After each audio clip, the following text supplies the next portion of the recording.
حضرت ابو ہریرہ بیان کرتے ہیں، رسول اللہ صلی اللہ علیہ وآلہ وسلم نے فرمایا، اگر کوئی شخص جھوٹ بولنا اور دغا بازی کرنا روزے رکھ کر بھی نہ چھوڑے تو اللہ تعالیٰ کو اس کی کوئی ضرورت نہیں کہ وہ اپنا کھانا پینا چھوڑ دے۔ دوزخ نے اپنے رب سے شکایت کی کہ اے میرے رب، آگ کی شدت کی وجہ سے میرے بعض حصے نے بعض حصے کو کھا لیا ہے۔ اس پر اللہ تعالیٰ نے اسے 2 سانس لینے کی اجازت دی، ایک سانس جاڑے میں اور ایک سانس گرمی میں۔ اب انتہائی سخت گرمی اور سخت سردی جو تم لوگ محسوس کرتے ہو وہ اسی سے پیدا ہوتی ہے۔ نبی کریم صلی اللہ علیہ وآلہ وسلم نے فرمایا، لوگوں پر ایک ایسا زمانہ آئے گا کہ انسان کوئی پرواہ نہیں کرے گا کہ جو اس نے حاصل کیا ہے وہ حلال سے ہے یا حرام سے ہے۔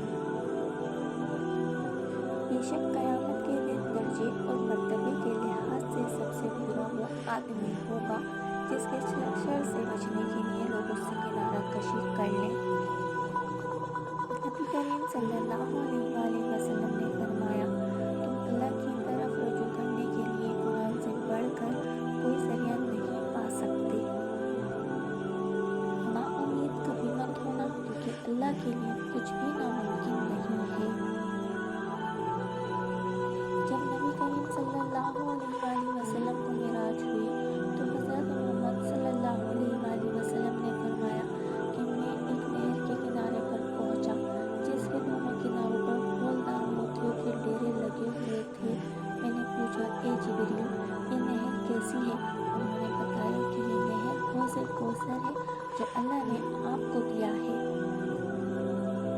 نبی کریم صلی اللہ علیہ وآلہ وسلم نے فرمایا، جنازہ لے کر جلد چلا کرو، کیونکہ اگر وہ نیک ہے تو تم اس کو بھلائی کی طرف تصدیق کر رہے ہو، اور اگر اس کے سوا ہے تو ایک شر ہے جسے تم اپنی گردنوں سے اتارتے ہو۔